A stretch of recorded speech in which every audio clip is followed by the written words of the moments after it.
नमस्कार दोस्तों, आपका हमारे अपने YouTube चैनल में स्वागत है। चलिए जानते हैं धन के देवता कैसे बने कुबेर।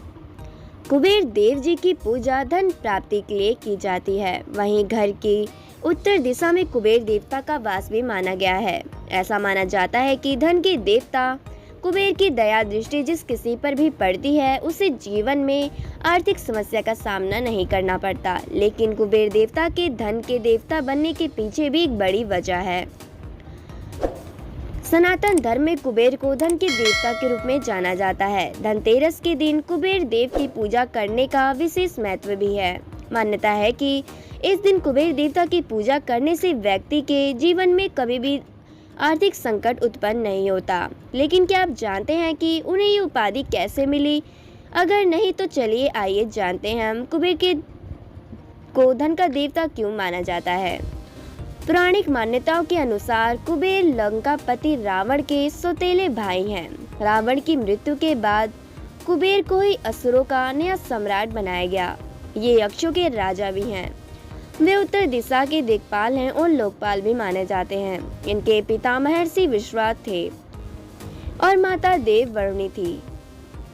इन्हें भगवान शिव का परम भक्त और नौ निधियों का देवता भी कहा गया है। कुबेर के धन के देवता बनाने के पीछे कई किंवदंतियां मौजूद हैं। माना जाता है कि वे पिछले जन्म में एक चोर थे। स्कंद पुराण में वर्णन मिलता है कि पुनर्जन्म में भगवान कुबेर का जन्म एक ब्राह्मण परिवार में हुआ था जिनका नाम गुण निधि था। लेकिन उनमें एक अवगुण भी था कि वे चोरी करना लगे थे।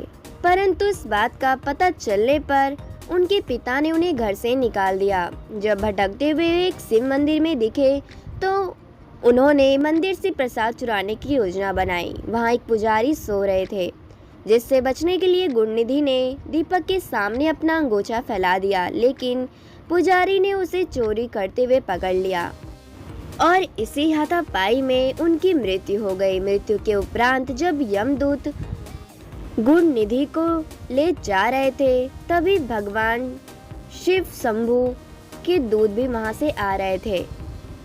भगवान शिव के दूतों ने गुणनिधि को भोलेनाथ के समक्ष प्रस्तुत कर दिया।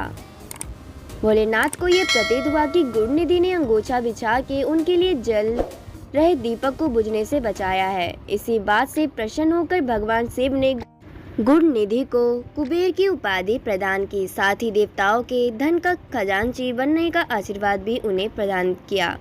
रामायण में भी कुबेर देव का वर्णन मिलता है। भगवान शंकर को प्रसन्न करने के लिए कुबेर ने हिमालय पर्वत पर तप भी किया था। तप के अंतराल में शिव और पार्वती दिखाई पड़े। कुबेर ने अत्यंत सात्विक भाव से पार्वती के बाएं नेत्र में देखा। पार्वती के दिव्य तेज से वह नेत्र से भस्म होकर पीला पड़ गया। कुबेर वहां से उठकर दूसरे स्थान पर चले गए। कुबेर के घोर तप से प्रसन्न होकर भगवान शिव ने कुबेर से कहा कि तुमने मुझे तपस्या में जीत लिया है। तुम्हारा एक नेत्र पार्वती के तेज से नष्ट हो गया, अतः मैं तुम एक आकांक्षी पिंगल कहलाओगे।